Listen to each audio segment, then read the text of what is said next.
Your earning expired. Facebook earning expired and content monetization earning expired. যদি কখনো আপনি এই ধরনের সমস্যার সম্মুখীন হয়ে থাকেন, আপনার আর্নিং এক্সপায়ার্ড হয়ে গিয়েছে, এরপরও আপনি নির্দিষ্ট সময়ের মধ্যে ব্যাংক সেটআপটি করতে পারেননি, তাহলে কিভাবে করবেন? আজকের এই ভিডিওতে মূলত আপনাদের আমি এটাই দেখানোর চেষ্টা করব ইনশাআল্লাহ। ধৈর্য সহকারে আপনারা ভিডিওটি দেখতে থাকেন, তাহলে আপনি এই বিষয়টা জানতে পারবেন, বুঝতে পারবেন এবং শিখতে পারবেন। তবে ছোট্ট একটা বিষয় আমি আগেই বলে নিই যে আসলে এই আর্নিং এক্সপায়ারটা কেন হয়। মূলত যখন আমরা একটা স্টার সেটআপ দেই বা কন্টেন্ট মনিটাইজেশন সেটআপ দেই, ফেসবুক নতুন যে নিয়ম করেছে বা পূর্বেও ছিল যে আপনি নির্দিষ্ট একটা টাইমের মধ্যে যখন ব্যাংক সেটআপটা আপনি দিবেন না, তখন ফেসবুক আপনাকে একটা ডেট দেয়। ওই ডেটের মধ্যে হচ্ছে আপনাকে ব্যাংক সেটআপটা করতে হয়। এখন অনেকে এটা আমরা খেয়াল করি বা অনেকে আমরা খেয়াল করি না, যার কারণে অনেক সময় দেখা যায় যে এখানে লেখা চলে আসে আর্নিং এক্সপায়ার্ড। তো এই আর্নিং যদি এক্সপায়ার্ড হয়ে থাকে, আপনি সেটআপ দিলে ফেসবুক ওটা আপনাকে কি করে দিবে, আপনার পেজের সাথে ব্যাংকের লিংক কিন্তু করে দিবে। তো কিভাবে এই জিনিসটি করতে হয় আপনাদের আমি দেখিয়ে দিচ্ছি।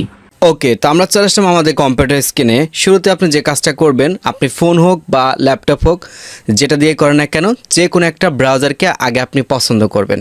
তো সেটাতে আপনার ফেসবুকটাকে লগ ইন দেবেন। লগ ইন দেওয়ার পর আপনি ডেস্কটপ মোডটা অন করবেন, যেহেতু আপনি মোবাইল দিয়ে করেন আর কি।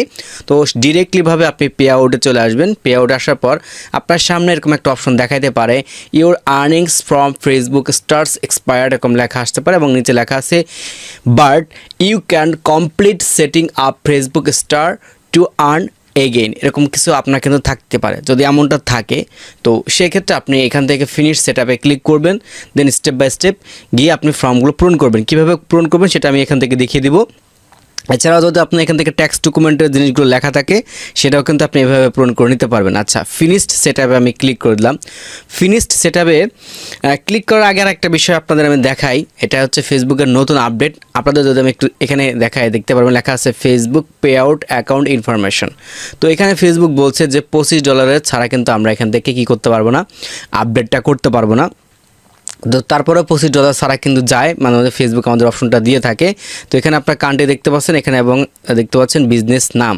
তো যেহেতু ফেসবুক আমাদের কোনো অপশনই দেয় নাই ব্যাঙ্ক অ্যাকাউন্টের এটা পরিবর্তন করার জন্য, সেক্ষেত্রে আমরা চাইলে এখান থেকে কি করতে পারবো, এই যে উপরে যেটা রয়েছে ইন্ডিভিজুয়াল, সেটা চেঞ্জ করা কিন্তু অপশনটা রয়েছে, যেখানে আমাদের ডিরেক্টলিভাবে নামটা দেখাচ্ছে। আশা করি এই জিনিসটা আপনারা বুঝতে পারছেন। তারপর আমরা নেক্সট আইকনে একটা ক্লিক করে দেবো, একটু লোড নেবে। তারপর এইখান থেকে আপনার ফার্স্ট নেম এবং মিডিল নেম এবং হচ্ছে লাস্ট নেম এরকম লেখা আছে। তো আপনারা যে কাজটা করবেন, ফার্স্ট নেম এবং লাস্ট নেমটা দিয়ে দেবেন।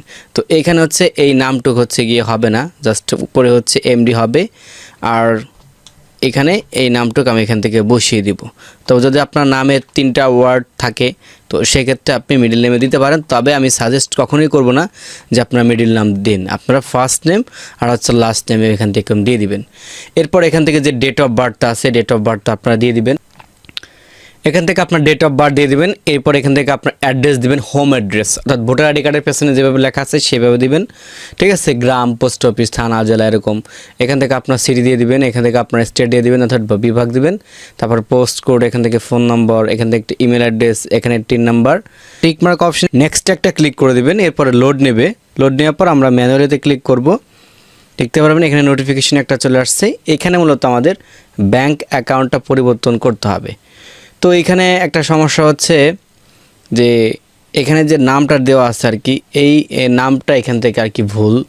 ঠিক আছে, ওনার ব্যাঙ্ক অ্যাকাউন্টে অনলি দেওয়া আছে শুধুমাত্র এই নামটা দেওয়া আছে, এমডি দেওয়া নাই।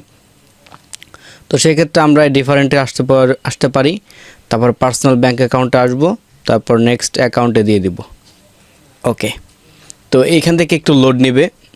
লোড নেওয়ার পর দেখতে পারেন পার্সোনাল চলে আসছে। এখান থেকে এই নামটা আমরা কেটে দিব, প্রথমটুক কেটে দিব। প্রথমটুক কেটে দেওয়ার পর এখন এইখান থেকে যে সুইপ কোড আছে, অর্থাৎ যে ব্যাংকের সুইপ কোড দিতে চাচ্ছি সেটা আমরা এখান থেকে বসিয়ে দিব। তারপর অ্যাকাউন্ট নাম্বার দেব, ডেট অফ বার্থ দিয়ে দিব, এরপর হোম অ্যাড্রেস দিয়ে দিব, সিটি দিয়ে দিব, স্টেট দিয়ে দিব, পোস্ট কোড দিয়ে দিব। তারপর নিচ থেকে লিঙ্ক পে আউট মেথডে ক্লিক করে দিব। লিঙ্ক পে আউট মেথডে ক্লিক করার পর আমাদের সামনে আবার এভাবে কিছু সময় লোড নেবে। ওকে, তো এখন হচ্ছে ট্যাক্স ডকুমেন্ট সাবমিট আপডেট করার পালা। তো এখান থেকে অ্যাড ট্যাক্স টু ইনফোতে দিয়ে দিলাম। যে বিষয়গুলো এখন আপনাদের দেখাচ্ছে এগুলো আপনারা পারেন ভাই, যারা নতুন আছেন হয়তো তারা অনেকে পারেন না, তো তাদের উদ্দেশ্য করে সামনের দিকে এগিয়ে যাব। আর যারা পারেন তারা এখান থেকে চাইলে ভিডিওটা স্কিপ করতে পারেন। আচ্ছা, ইন্ডিভিজুয়াল আছে, নো আছে, নিচের দিকে আবার নো দিয়ে দিলাম, তারপর নেক্সট। এরপর এখান থেকে আপনাকে অবশ্যই নামটা কপি করতে হবে, নামটা কপি করে নিলাম। এখানে আসার পর আমাদের হচ্ছে কান্ট্রি বাংলাদেশটা দিয়ে দিতে হবে, এরপর নেক্সট, এরপর আবার নেক্সট, এরপর আবার নেক্সট, এরপর এখান থেকে 0%, এরপর নেক্সট। নিচের দিকে চলে আসব, এখান থেকে ওই নামটা পেস্ট করে দিলাম, ওপরে টিক মার্ক, নিচে নেক্সট।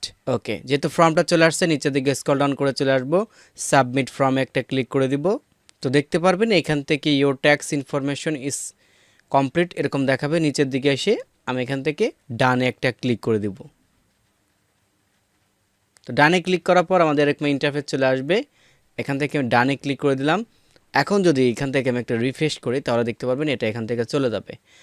এই ব্যাংক সেটআপটা কিন্তু সম্পূর্ণভাবে আমরা করতে পারলাম। তো ধন্যবাদ সবাইকে ধৈর্য সহকারে ভিডিও দেখার জন্য। ভিডিওটা ভালো লাগলে অবশ্যই লাইক দিবেন, আপনার কোনো মন্তব্য থাকলে কমেন্ট সেকশন জানাতে ভুলবেন না। আর সাবস্ক্রাইব করে আমাদের চ্যানেলের সাথে থাকবেন এই ধরনের ভিডিওগুলো আপডেট সবার আগে পাওয়ার জন্য। আল্লাহ হাফেজ।